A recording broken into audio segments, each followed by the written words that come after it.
It was an ordinary stack of mail, until I saw his name on a bank statement from an account I didn't recognize. My heart pounded as I scanned the numbers.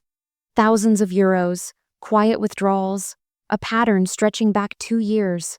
My husband had a secret, one he never meant for me to find. But I had. And now, as I pieced together the truth, one thing became clear. He wasn't just hiding money, he was hiding something much bigger. And he had no idea that I was about to turn his perfect little secret into his worst nightmare. I stared at the bank statement in disbelief. My hands tightened around the paper, my breath coming in short, sharp bursts. My husband, the man I had trusted for 6 years, had a secret bank account. Not just a hidden savings stash, but an entire separate financial life. The statement wasn't supposed to be in my hands. It was buried in a stack of mail I was sorting, wedged between a credit card offer and a flyer for a local gym. I almost didn't notice it. But there it was. My husband's name printed neatly at the top, next to the name of a bank we had never used together. At first, I told myself it had to be a mistake. Maybe an old account he forgot to close. Maybe something harmless. But as I scanned the page, my stomach sank. The balance was significant. Tens of thousands of euros, regular deposits, withdrawals, transactions I didn't recognize. My mind raced. We had joint accounts. We had a budget. We had financial goals we had planned together. Paying off the mortgage early, saving for vacations, maybe kids in a few years. We were a team. At least I thought we were. A cold knot formed in my chest as I flipped the page, my eyes scanning for something, anything that would make this make sense. But it didn't. This wasn't an accident. This was deliberate. The worst part? The date of the first deposit. 2 years ago. 2 years of lying. 2 years of secrecy. I swallowed hard, my fingers trembling as I placed the statement on the kitchen counter. 1,000 thoughts crashed through my head at once, but one kept repeating over and over. What else was he hiding? I sat at the kitchen table, staring at the bank statement as if it might change under my gaze, as if the numbers might rearrange themselves into something harmless, something innocent. But they didn't. The deposits, the steady accumulation of money, the quiet siphoning of funds into an account I had never known about, it was all still there. A truth I hadn't asked for, but now couldn't ignore. I reached for my phone, my fingers hovering over my husband's name in my contacts. A part of me wanted to call him right away, to demand an explanation, to hear him stumble over his own excuses. But another part of me, one that I barely recognized, told me to wait, to think, to gather information before I confronted him. I had learned, long ago, that confronting someone unprepared only gave them the chance to manipulate the narrative. I needed to understand exactly what I was dealing with. I got up and walked to the small filing cabinet in our office, the one where we kept all our financial documents. I had organized everything meticulously: pay stubs, tax returns, bills, bank statements. If he had been hiding money from me, I wanted to know when it started and how deep it went. I pulled out last year's tax returns first, flipping through the pages quickly. His declared income matched what he had told me, but that didn't mean much. A secret bank account meant there could be undisclosed income, money he didn't want me to see. Had I missed the signs? Had I been blind to them? I thought back to the moments that had seemed insignificant at the time, the times he had been oddly defensive when I asked about our finances, the way he had dismissed my questions about where his extra earnings were going, the sudden business trips, the times he had assured me he was putting extra money toward the mortgage, yet our balance hadn't seemed to shrink the way I expected. Little inconsistencies that I had brushed aside because I had trusted him, because I had wanted to believe that we were on the same page. I pulled out more documents, scanning through old statements from our joint account. I started noticing the pattern. Every so often, he would withdraw small amounts, just enough to go unnoticed in the day-to-day shuffle of expenses. 50 euros here, 100 there. But over time, it had added up. And instead of going toward our shared expenses, toward the life we had planned, It had disappeared into his hidden account. My hands clenched into fists. He had done this methodically, carefully. He hadn't just kept money from me, he had siphoned it away, bit by bit, making sure I wouldn't notice. This wasn't a mistake. It was a choice. A sharp knock at the door snapped me out of my thoughts. I closed the file and pushed the documents back into place, my heart racing. It was ridiculous. I wasn't the one who had done anything wrong. But suddenly, I felt like an intruder in my own marriage. Like I had stumbled onto something I was never supposed to find. I took a deep breath and opened the door. It was just a delivery, something I had ordered weeks ago and forgotten about. The normalcy of it was almost laughable. I signed for the package, shut the door, and leaned against it, staring at the stack of papers on the table. I had two choices. I could confront him now, demand the truth, let him spin his excuses and try to twist this into something it wasn't. Or I could wait, gather more information, make sure that when I finally did confront him, I would be the one in control. I knew which choice he was expecting. He was expecting me to react emotionally, to get angry, to let him steer the conversation in whatever direction suited him best. But he had underestimated me. I wasn't going to react. Not yet. I was going to be smart about this. And he had no idea what was coming. That night, I lay in bed, staring at the ceiling, listening to the slow, steady breathing of the man beside me. My husband, the man I had trusted, the man who had lied to me for 2 years. My mind refused to quiet, cycling through every interaction, every conversation, every financial decision we had made together. How many of them had been real? How many had been built on lies? I turned onto my side, watching his silhouette in the dim light. He looked peaceful, completely unaware that I knew his secret. I wanted to shake him awake, to demand an explanation, to ask him what kind of man builds a life with someone while secretly keeping an escape route tucked away in a hidden account. But I didn't. Not yet. Instead, I got up quietly and padded into the living room. My laptop was still on the kitchen table, the bank statement beside it. I opened the browser and pulled up our online banking. I checked our joint account first, noting every recent transfer, every withdrawal. Then I logged into our credit cards. I knew all the numbers by heart. I had always been the one to manage our budget, to make sure we never spent beyond our means. But then I noticed something odd. There were purchases I didn't recognize, not major ones. He wasn't stupid enough to make this obvious. But there were dinners at expensive restaurants I had never been to. Hotel stays in the city, booked under his name. Charges from boutiques and shops I had never stepped foot in. My stomach twisted. This wasn't just about money. I clicked through the statements, scanning for more, my breath coming faster with each discovery. I wasn't just looking at financial deception anymore. I was looking at a pattern of secrets, a double life, unfolding in the numbers on my screen. I felt my hands clench. Who was he spending this money on? Was it another woman? A secret habit? Some kind of addiction he had hidden from me? Whatever it was deliberate. And it had been going on for years.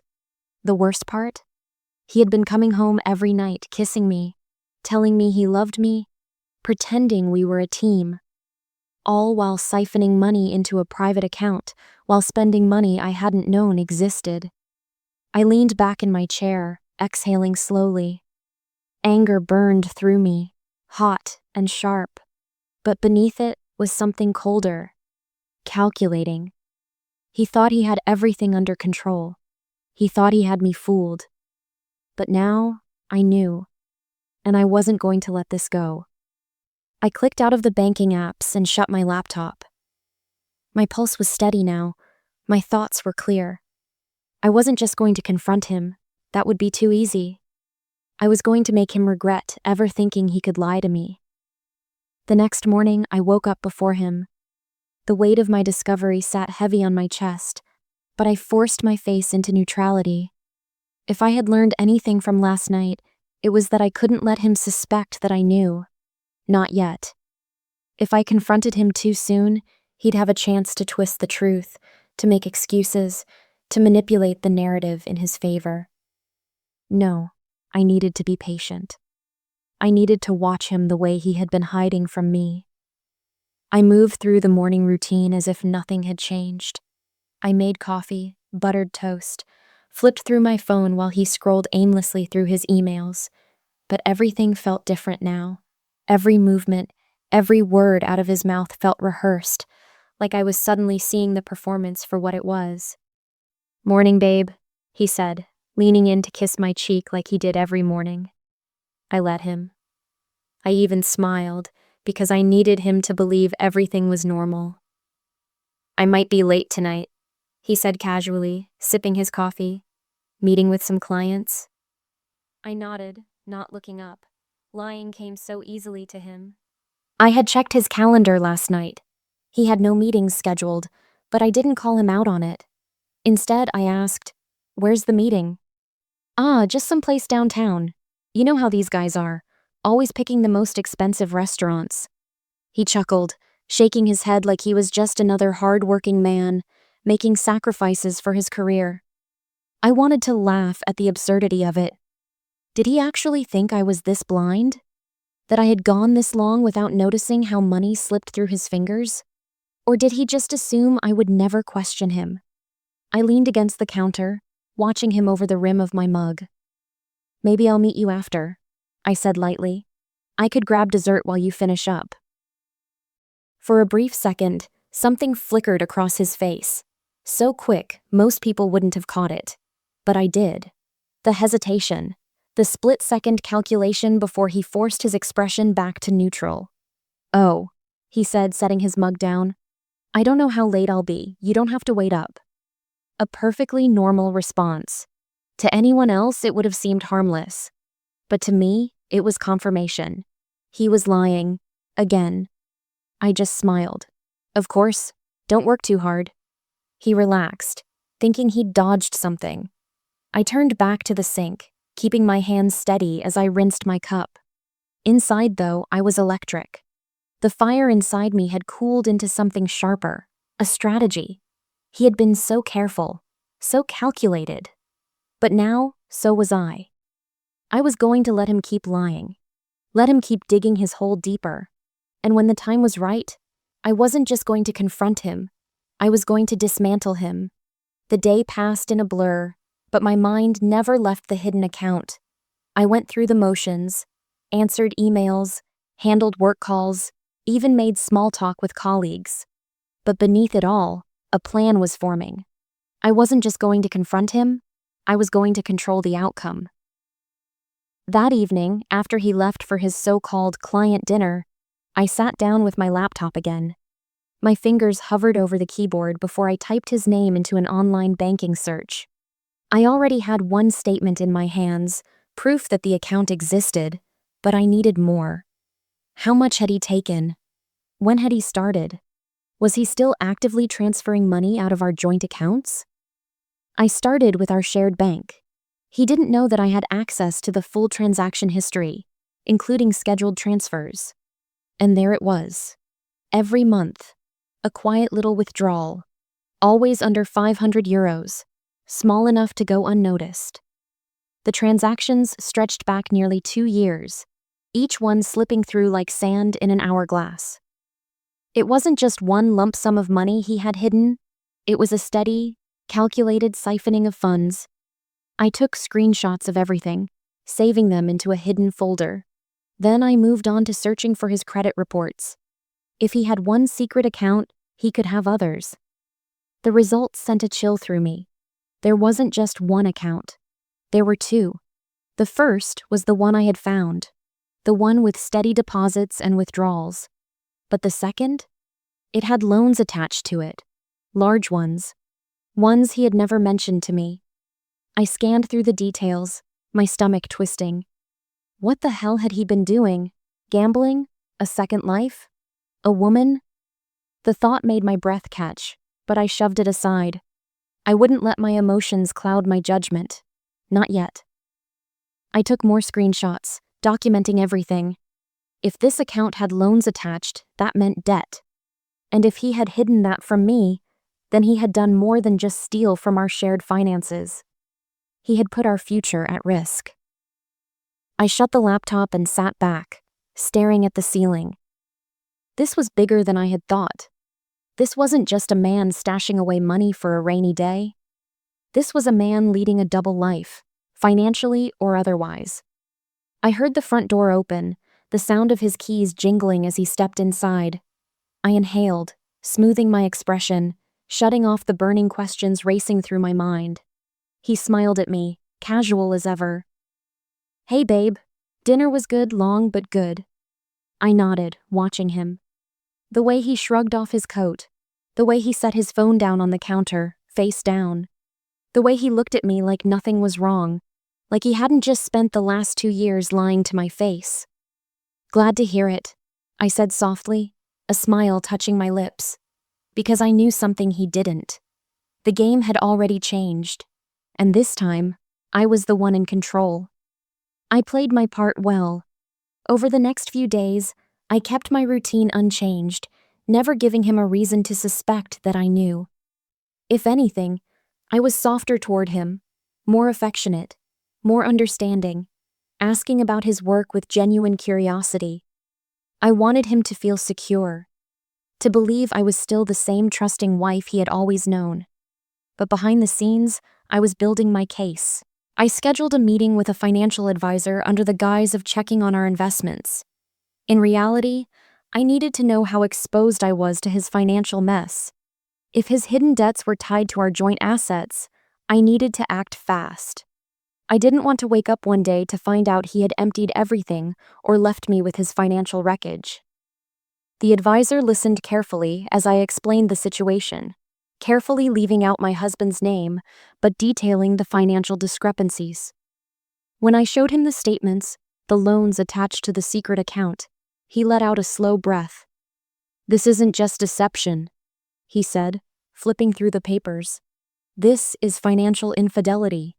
And if these loans are in his name alone, you need to make sure none of your assets are linked to them. Otherwise, if he defaults, you could be held liable." I swallowed hard. Liable. The word settled like a stone in my chest. The advisor outlined steps I needed to take immediately. Separate my finances as soon as possible. Open a private account in my name only. Freeze any joint credit cards before he had the chance to rack up more debt. Monitor all financial activity to catch any sudden withdrawals. I took notes, absorbing every word, every instruction. This wasn't just about finding out what he had done. This was about protecting myself from the fallout. That evening, when he came home, I was sitting at the kitchen counter, flipping through a magazine, appearing as relaxed as ever. He kissed the top of my head, moving around the kitchen like he always did, calm, comfortable, clueless. "How was your day?" he asked, pouring himself a glass of water. I looked up at him, letting my lips curve into a small smile. "Good. Productive." He nodded, already scrolling through his phone, probably checking the secret account, probably ensuring his hidden world was still intact. I leaned on the counter, resting my chin in my hand as I watched him. I thought about how easy it would be to snap, to throw the evidence in his face, to demand answers right now. But I didn't. Because I wanted him comfortable. I wanted him unaware. Because while he was lying to my face, I was already steps ahead of him. The next morning, I made my first move. I called the bank and removed my name from every joint credit card. That afternoon, I opened my own private account and quietly transferred my savings into it.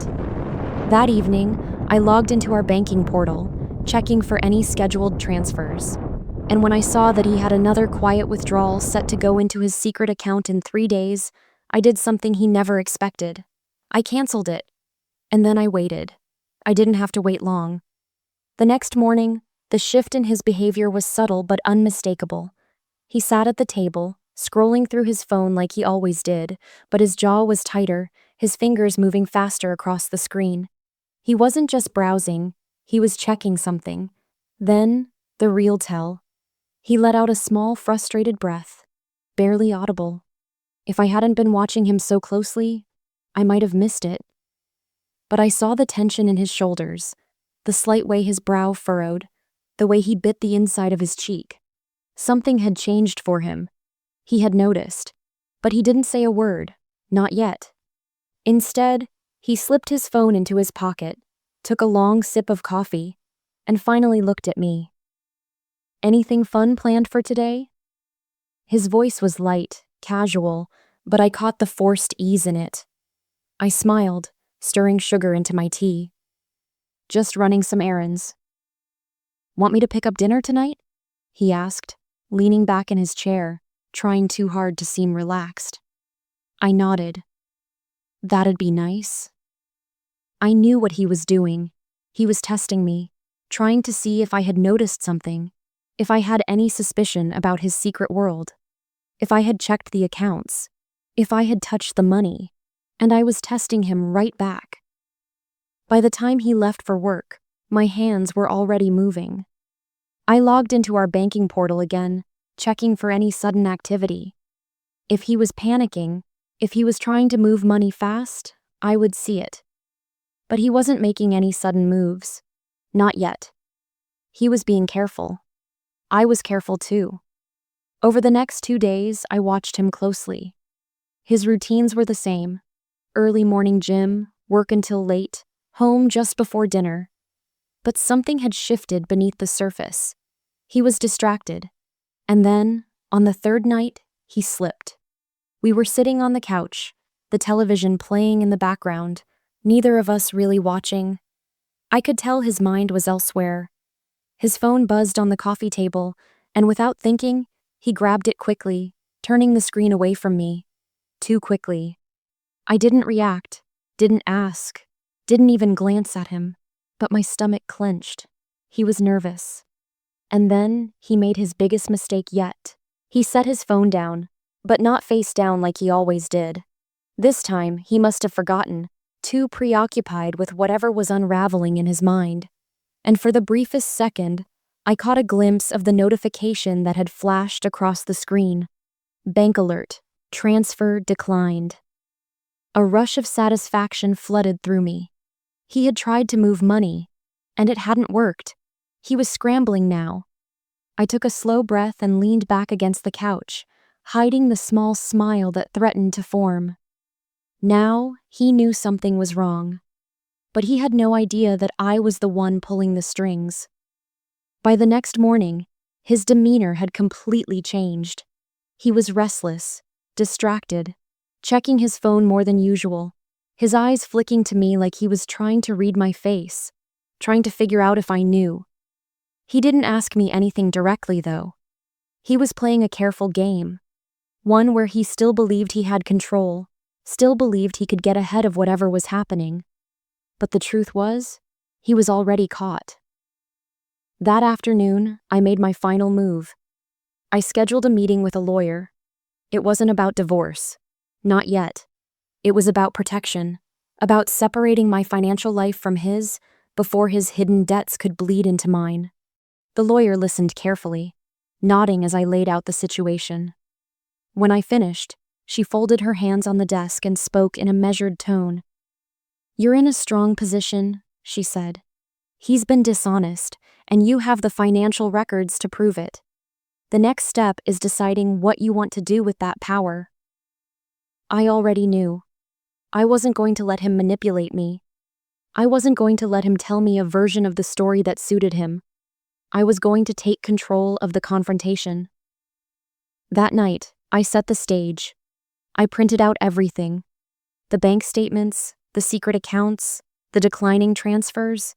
I placed them neatly on the kitchen table, then poured myself a glass of wine and waited. He walked in the door at his usual time, setting his keys down, glancing at me as I sat calmly at the table. He knew. He could feel it. "What's wrong?" he asked, keeping his tone light. He was already preparing for damage control, already planning what he'd say before he even knew how much I had uncovered. I picked up the papers and slid them across the table toward him. "Thought you might want to explain this," I said. The color drained from his face. For the first time, I saw real fear in his eyes. He flipped through the pages quickly, his mind racing, trying to piece together an escape plan. But there was no escape. He started, but I cut him off. "Don't lie to me," I said, my voice steady. "Not anymore." He opened his mouth, but no words came out. He looked at me, searching for some kind of opening, some way to spin this in his favor. But he found nothing. So, he did what cowards do when they realize they've lost. He blamed me. "I was doing this for us," he said, his voice taking on that familiar pleading tone. "I just wanted to have a safety net. I didn't tell you because I knew you'd overreact." I let out a slow breath, shaking my head. "A safety net?" I repeated. "Then why were you spending it on hotel stays? On restaurants I've never been to? On loans you never told me about?" His jaw tensed. He knew there was no good answer. He had never expected to be caught. For the first time in our entire marriage, he was the one without control. "I can fix this," he said, reaching for my hand. I pulled back. "No," I said. "You can't." I stood up, picking up my glass, looking down at him as he sat there exposed, powerless. "This account? This money? The lies?" I continued. "That's not even the worst part. The worst part is that you thought I would never figure it out, that you thought I wasn't smart enough, that you thought you could do whatever you wanted, and I would just go along with it." He started to speak again, but I was already walking away. I had already won. The next morning, I took the final steps to separate myself from him financially. The lawyer helped me file paperwork, ensuring that his debts would never become mine. I locked down my savings, my credit, my assets. I made sure that no matter what happened next, he would never have power over me again. Days later, I received a long, desperate message from him. It was filled with the usual words: apologies, promises, explanations that weren't explanations at all. He wanted a second chance. He wanted to fix things. I didn't respond, because he wasn't sorry that he did it. He was sorry that he got caught. By the end of the month, I was gone. The apartment, the marriage, the version of me that had trusted him so blindly, I left it all behind. He had spent 2 years building a secret world, thinking he was the one pulling the strings. But in the end, I was the one who changed the game. And this time, I played to win.